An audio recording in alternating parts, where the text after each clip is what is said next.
Today we're closing out our series on modern sins, where we've talked about sins that are in the scripture, but how they change and meet us in different ways in our modern world today. For example, the first week we talked about gambling. People have been gambling since the beginning of time, but it's different now with our cell phones, how it's so easy for sports books and casinos to come to the palms of our hands in our homes. The second week we talked about pornography with a very similar outlook, how years and years ago there used to be a public shame when it would come to pornography, that you would have to go into a seedy back room or a bookstore and look a cashier in the eye, and now you can just simply access it in the privacy of your own home on a device. Week 3, we talked about gluttony and in particular overconsumption, and how that could involve things like food, stuff, or even money, and how we could just take and take and take indiscriminately. Well, this week we talk about another one that's very common in the Bible. In fact, probably the major issue of the Old Testament. But we're going to look at it through a modern lens and how we might struggle with it today. And in particular, that is idolatry. And so, if you think of idolatry, I imagine you might think about it the way that I have typically thought about it, which is to say, it's a way in which I can easily dismiss it. I think about the times in the Old Testament that golden calves were built, or Asherah poles were set up, or little tiny trinkets were placed in the home, and they would worship those things and pray to those things. And I would think to myself, well, I have never had such a trinket in my house. I would never kneel or bow down before an object, so I'm good. But I think that's not quite the essence of what idolatry is. And so I want to take a little bit of a closer look to it. And by doing so, we're going to walk through some of the issues and stories that are maybe even famous in the Old Testament that involved idolatry. The first is the picture that you see up here, the golden calf. The story of the golden calf goes like this. Moses has been raised up by God to lead God's people who are enslaved in Israel out of their slavery in Egypt. And so Moses confronts the Pharaoh. He gets the people released. They leave Egypt.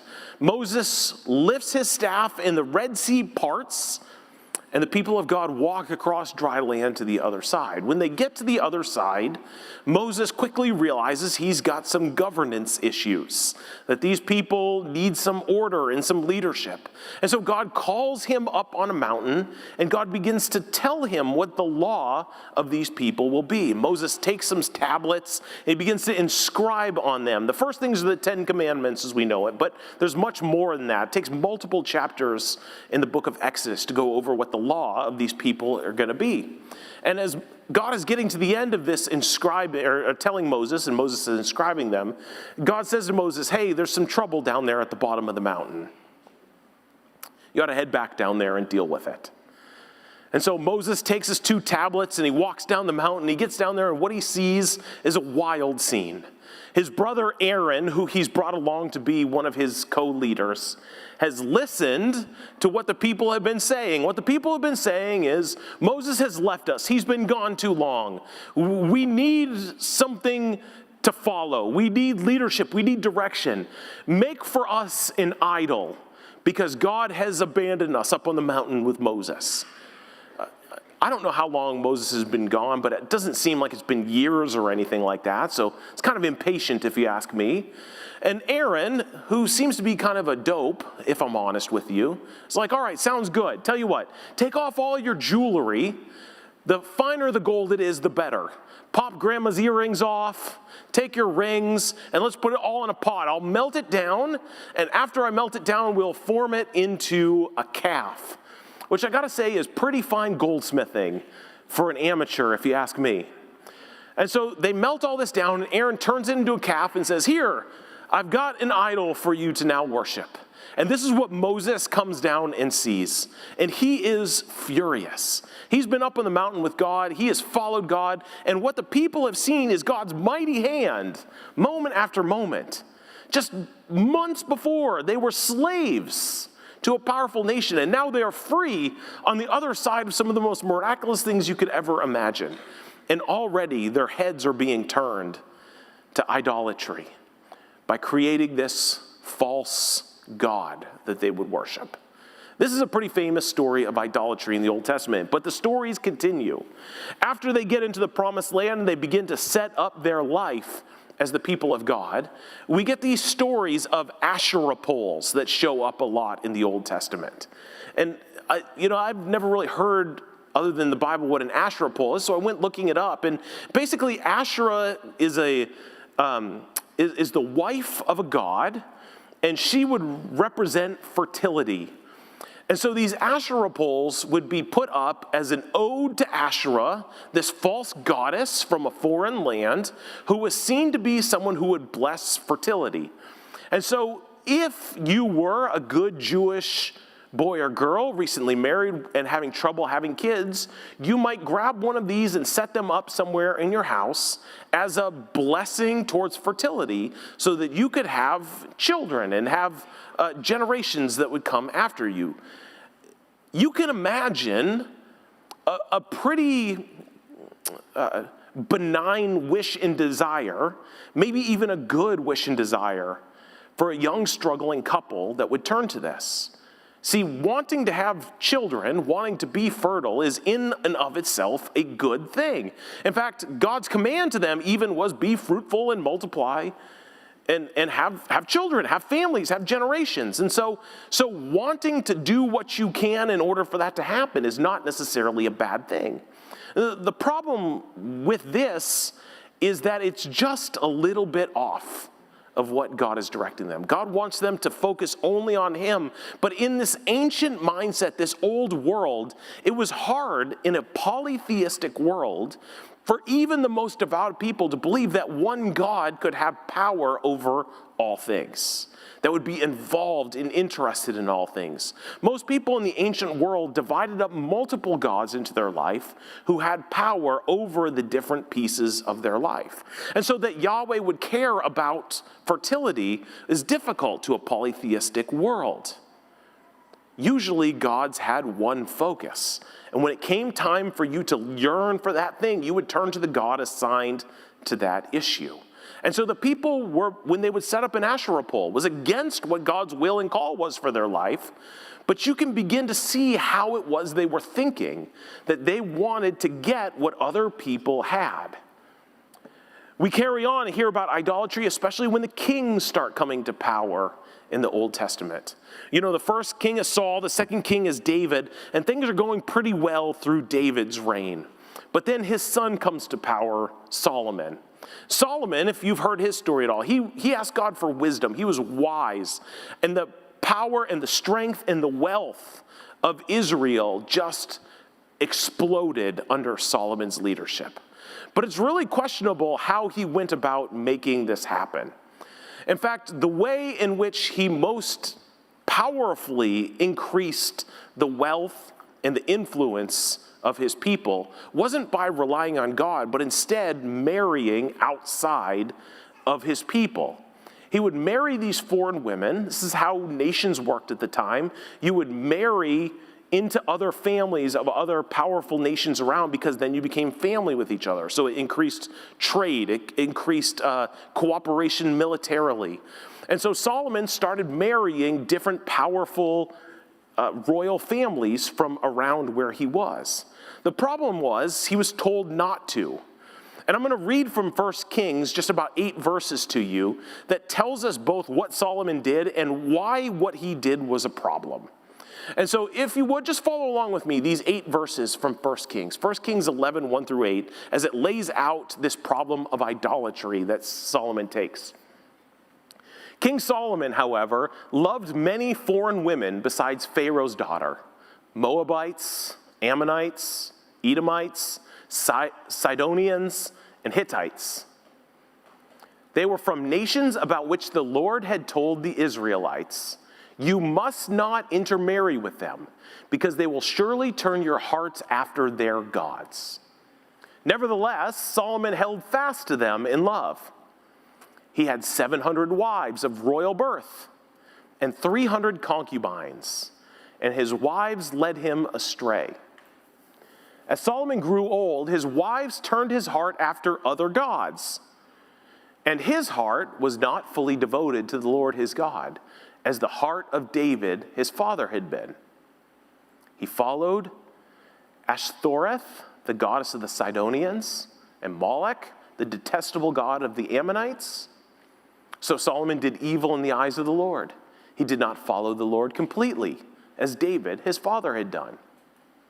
On a hill east of Jerusalem, Solomon built a high place for Chemosh, the detestable god of Moab, and for Molech, the detestable god of the Ammonites. He did the same for all his foreign wives, who burned incense and offered sacrifices to their gods. And so here we're explaining to us the problem of intermarrying. You see, like sometimes you read these Old Testament texts and you see God say, don't marry foreign women, and you're like, what is that all about? It doesn't seem like that big a deal to marry someone with a different lineage or background. And in a vacuum, it isn't. The problem at the time was that all of these other nations around worshiped other gods. And God knew that especially if the king would marry into these foreign nations, that they would bring their pagan rituals and pagan beliefs with them, and that the kings would try to create this syncretistic religion where you take a little of this and a little of that, and a lot of Yahweh, our God, but a little of this and a little of that. And Solomon fell for it hook, line, and sinker. And his story is wild because there are 1,000 women that he is involved with. And see, when I was in college, and I first was like really thinking about this story critically, I had an Old Testament class, mostly with a bunch of young guys, and I had this professor who was had a dry sense of humor. You know, the kind of person who'd tell a joke and you wouldn't realize it was a joke, and like 2 or 3 minutes later, you'd be like, oh, that's hysterical. Oh my gosh, I get what he said now. He's that kind of person, right? And so he's telling us, he says, all you young guys, you read stories like this and you think, that sounds awesome, huh? Oh, different woman every night for 3 years, 1,000 different, you think that sounds awesome, right? And all of us young guys were like, sounds pretty, yeah. How did Solomon get away with that? You know, that's how we're thinking when we're 18 or 19. And he goes, all of you think like this, right? But I'll tell you what none of you ever think about when you start thinking about that. Solomon had 1,000 mother-in-laws. I didn't really get that at the time, you know, but funny way to put it, right? I'll tell you that this week, Sharice and I, my wife and I, are having our 25th anniversary on Tuesday. And yeah, thanks. And I know what you're thinking. You're thinking I'm way too young for that. And you're right, I am. But there's a whole backstory with that for sure as well. But if she could stand up here with me, we would both tell you that one is plenty. just trying to manage one person for 25 years is a lot, right? It takes work, it takes effort. And so Solomon here has 1,000 women that he is marrying into. And probably the reason wasn't anything sexual or anything like that, the way that we can turn this text. But it was really about building alliances and trying to expand power and influence in that region as the king. And God is saying, Solomon, stop. For one, God constantly promises the king, I will be your protection. I will be your influence. I will be your abundance. I will take care of you. Just focus on me. Follow me, and I will take care of the rest. But Solomon looks around at the way all the other kings are behaving, the way in which they're expanding their empires and their kingdoms and their power and their influence. And Solomon is like, I got to do it like all the other kings are doing it. And so in spite of God's warning, in spite of God's call, he does it the way all of the pagan kings do it.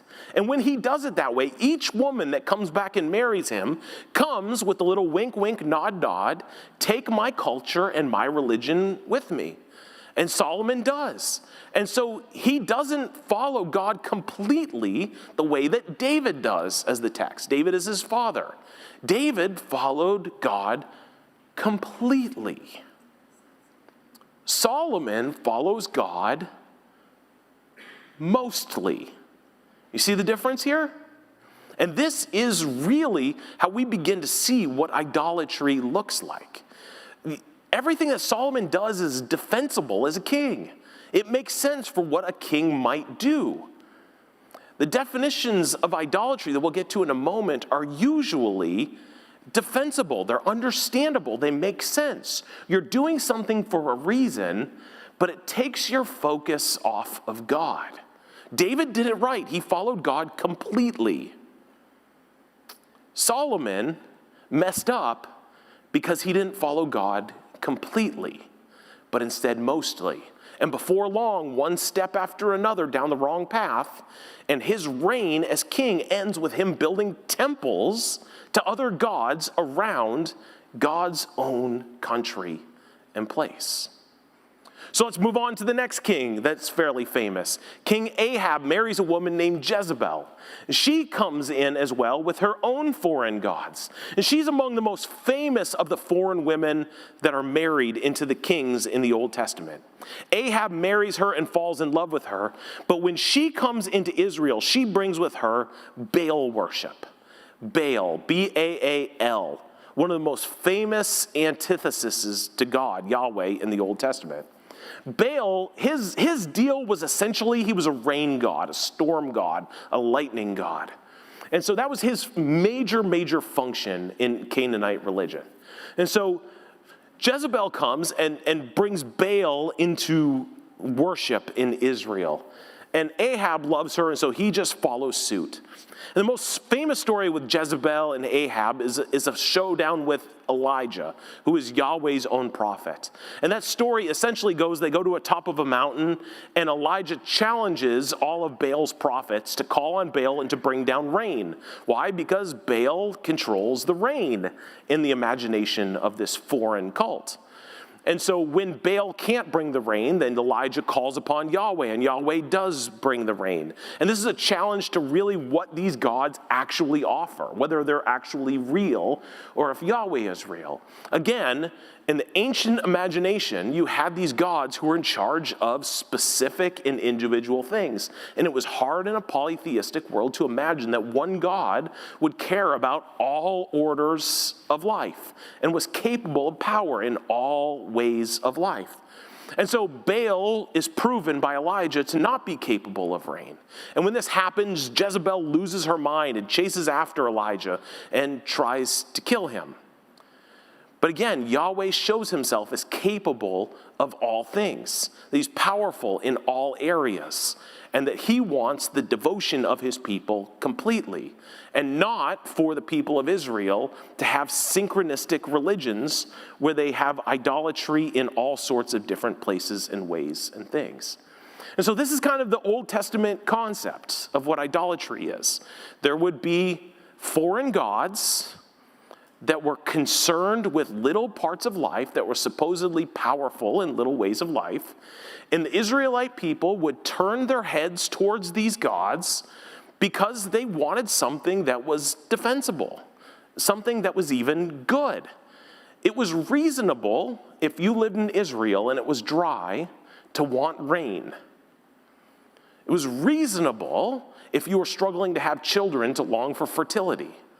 The problem is in these moments, they wouldn't turn to Yahweh, but they would hear these stories of these foreign gods, and they would assume those gods had particular concern for these areas of life.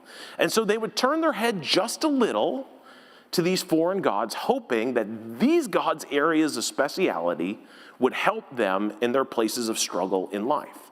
And so they would buy little knickknacks or golden statues or poles, and they would put them up, and they would not reject God wholly. They would not say, I'm giving up on Yahweh. They would not say that. They would just say, Yahweh isn't working for me in this area right now, so I'm going to try a little of this as well, because I need this, or I want this, or I long for this. And so idolatry usually looked like just taking your eye off of God as central in your life just a little bit. And they would do so through these knickknacks, these golden statues, etc. And it's easy for me, to look at those stories and say, well, I'm free, I don't do that. I don't have any knickknacks that I worship in my house. I haven't made any golden statues. I don't have any poles that I pray to, so I'm good. Idolatry is not a problem for me. It's very easy for us to read this ancient history and story like that and absolve ourselves. But really, looking at what it is that these people were doing, what they were longing for, begins to expose within us something that's just a little different than just saying, do I pray to an object, yes or no? You see, as we carry on into Western culture, and we begin having things like the Catholic Church and the Reformation and church fathers, they begin to speak about what idolatry looks like in the world we live in, and the way in which they define what's actually at stake in these stories really begins to get at the essence of what the problem of idolatry really is. It begins to expose perhaps the problems that we as people have as well. So I have some quotes from some of the reformers in the church in the late Middle Ages that begin to speak about idolatry in different terms that might be helpful for us. John Calvin is one of these reformers. You may have heard of John Calvin before. If you've heard of Calvinists, they come out of his teaching. He said, the human heart is an idol factory, that our heart just produces idolatry, whether or not we're actually praying to some sort of golden statue, that we can make idols out of just about anything.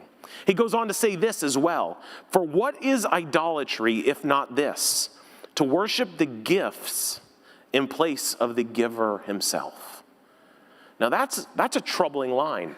We do get to the point that we really worship the gifts rather than the giver himself.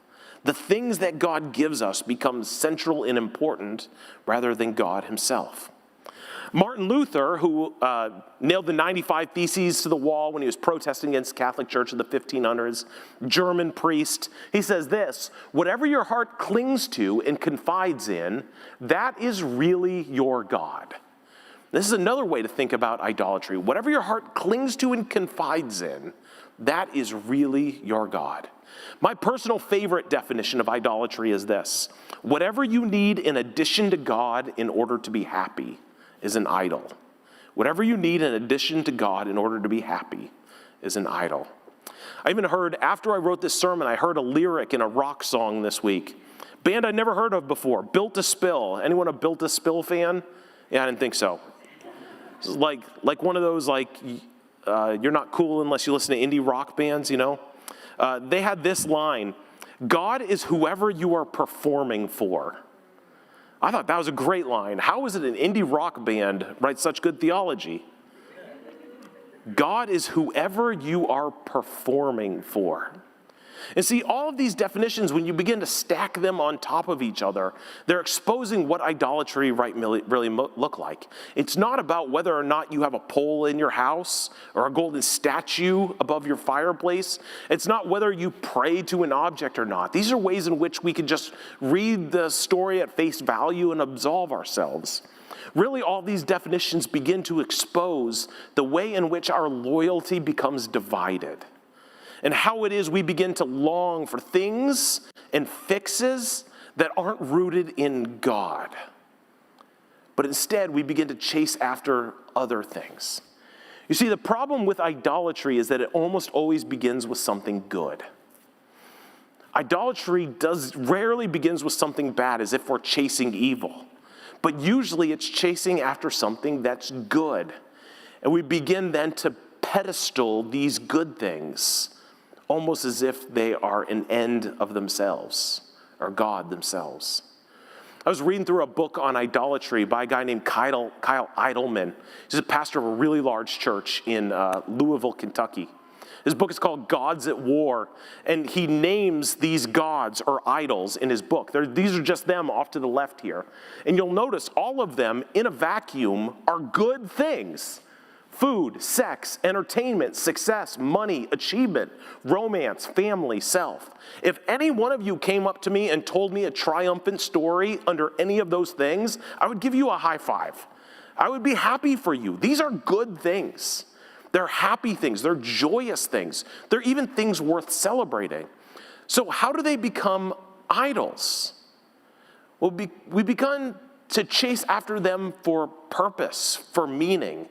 They become things in themselves that I need in order to be happy. They become things that I chase after rather than God himself. I think about the way in which Jesus talks in the Sermon on the Mount, where he says, seek first the kingdom of God, and then all these other things will be added onto you. Idolatry is when we don't wait for God to add them on, but we seek them first, assuming that's pursuing the kingdom. But Jesus says, seek first the kingdom of God, and the rest of it will be given as a gift beyond that. Idolatry is when we don't seek first the kingdom of God, but we begin to seek the gifts first. And we begin to make those central to our lives. And then we begin to testify to God's blessing when really we've chased after them with our own life and our own story. So what I find is interesting is while we have lost sight of what idolatry is, and we've let these things that we chase seep into our lives, I see that the church is struggling while people are chasing after all of these other things. I'm going to show you a series of tables and statistics just to tell you about what religious life looks like in America today. And I think a lot of it is rooted to what we're chasing, how things that are good have become idols to us, and we've lost our focus, and therefore the things of God have become less and less important to us. Let's check these series of tables out just to watch what I'm talking about. This is weekly church attendance by generation. Now, Gen Z is missing, but what you see here is the red line is millennials, the kind of like bluish-green line is Gen X, the orange goldish line is boomers, and then elders are that darker blue line. And this shows from 2003 to 2020, the percentage of people in that generation who attend church weekly. And we have gone from 20 years ago, it being 1/3 to 50% in America, now to being 1/3 to 25%. And so weekly attendance is declining like crazy. This is just involvement in church, right? This only says so much. But also, if you ask people who say they go to church regularly, right? So that's the demographic. People who say they go to church regularly. Do you know which generation attends the most regular? It's actually Gen Z. Gen Z, that's like 25 or 30-ish year olds, 25-year-olds down to 15-year-olds. They attend church of all generations most regularly. Their number is 1.9 times a month. So the most regular attendance generation of people who say they go to church is Gen Z, and it's less than 2 times a month. I don't know if you know this or not, but we're open 4 times a month. So we're talking the most regular attendance is half, and it gets less and less from there. So church attendance is on the decline. This next one is the size of congregation. If church attendance is decline, then congregations are in decline. In the year 2000, the average size church attendance in America was 137 people. That was an average church in the year 2000. Now the average church is 65 people. That is a decline of over half on the average churches in America. This next table is about U.S. adults who identify as different sort of religions. In the year 2007, 78% of Americans identified as Christian. In 2024, that number is now 63%. 15% decline in Christian identification in the country over 15 years is crazy. You'll see also that as that declines, religiously unaffiliated has moved from 16 to 28%, nearly doubling the people who say they're unaffiliated. And then other religions has more or less stayed steady. It'd be easy for us to say, well, the problem is the immigrants from other nations who believe things are coming here. That's why it's in decline. No, that number has stayed flat across this time. This is really about Christian identification dropping and declining in our culture. And here's the thing, I don't think people set out to become evil, right? People don't say, you know what I'm going to do? I'm going to figure out how I can become atheist so I can get out from this stuff. People don't start there. People start in idolatry. Other things begin to matter as much as my relationship with Jesus. Things like comfort, sports, money, all of these things start rising in importance. And it starts with something innocent, but before long you head down this pathway and the issue of Jesus becomes less and less important, and other things fill that vacuum of space. This is what idolatry does. We chase after things that aren't necessarily bad in and of themselves, and eventually they begin to elbow out what used to be important to us. No longer is worship of God, following Jesus, central. It becomes one of many things that are important. And the more we elbow that out into less and less space, eventually, we just lose connection with it altogether. Now, this is not just a religious problem, right? But we have a cultural problem in general. This next thing is from the Wall Street Journal, and it shows what actually matters to Americans. And you can see in it that almost everything that they can measure is declining in importance. Patriotism is less important than it was in the 1900s. Religion is less important. Having children is less important. Community involvement is less important. The only thing the Wall Street Journal could find in Americans that has increased in importance is money. Now, you want to talk about idolatry, there it is right there. Regardless of what you think about Christianity, every single thing outside of yourself is declining in importance to American people. It's almost nihilistic. Nothing matters to us anymore except money. Money is the only thing that's measurable, that's increasing in importance. That should scream to us what idolatry looks like. And here's what I think is kind of interesting about idolatry as well. It's not a one-for-one, but it's at least interesting to think about. Every time you listen to a podcast or turn on the news or watch TV or read a newspaper, you're told and talked about what a mental struggle we're in as a culture and a country. Depression is through the roof. Mental illness is through the roof. Loneliness is through the roof. Meaninglessness is through the roof. People are struggling left, right, up, down, and center. People are struggling.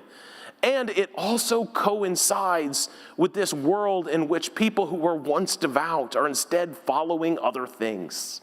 Idolatry becomes rampant even within the church. And as we begin to chase other things, we're finding they don't actually mean anything.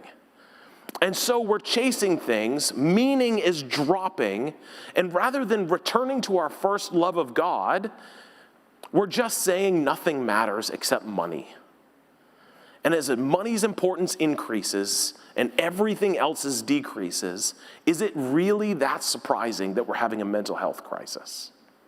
Is it really that surprising that we're finding that chasing after all these other things first isn't satisfying?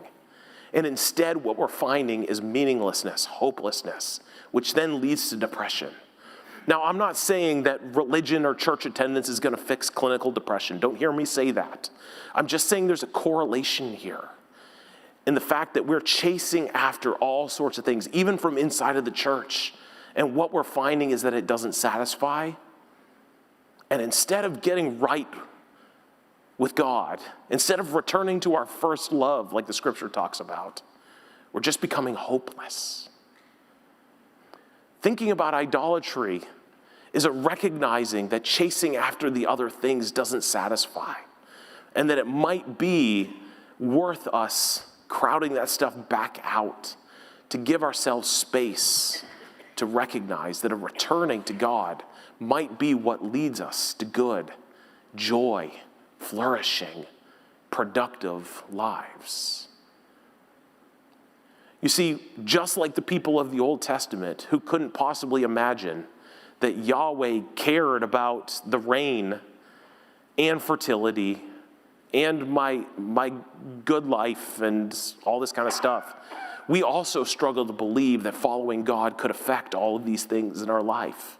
We struggle to believe that. We believe that we need a little of this and a little of that and a little bit of this and pile it on together. Then we'll have the good life. But really, that has been an idolatrous process that we have undertaken and has not led to flourishing or abundance or joy. You see, I want to show you this as well. Protestant pastors were asked what modern day idols were. And so these are people like me, actual ordained ministers who lead churches. I was not asked, so I was not a part of this, but it's people like me. And this is what they identify in churches. If you're having trouble reading this, I can't tell from where you're sitting, but just quickly, the goldish brown bar means that it's a significant influence, and the bluish, blackish color, it means it's the most influence when these pastors were asked. And the things here are comfort. That is the number one idol that pastors identify in their people today is comfort. You see, there's nothing wrong in a vacuum with comfort. In fact, if you came to me today and said, I wish I was a little more comfortable, these are the problems I have, I would root for you to be comfortable. Okay? I want you to be free of financial burden. I want you to have a safe place to lay your head. In a vacuum, I'm rooting for you to be comfortable.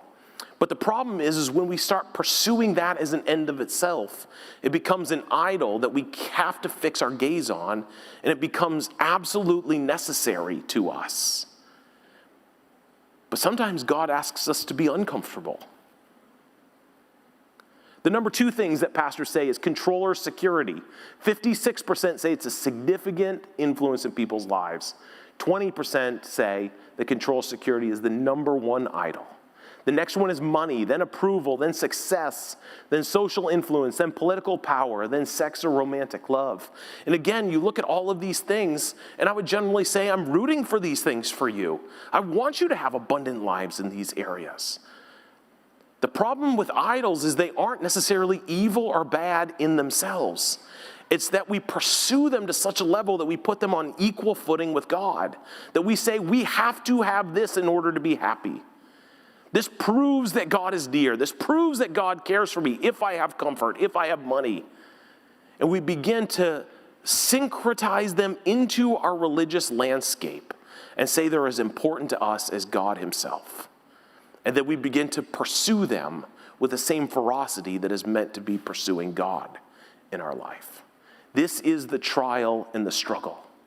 And so idolatry becomes rampant in our life because we chase the other things with the ferocity that we're supposed to chase God. We want these things too.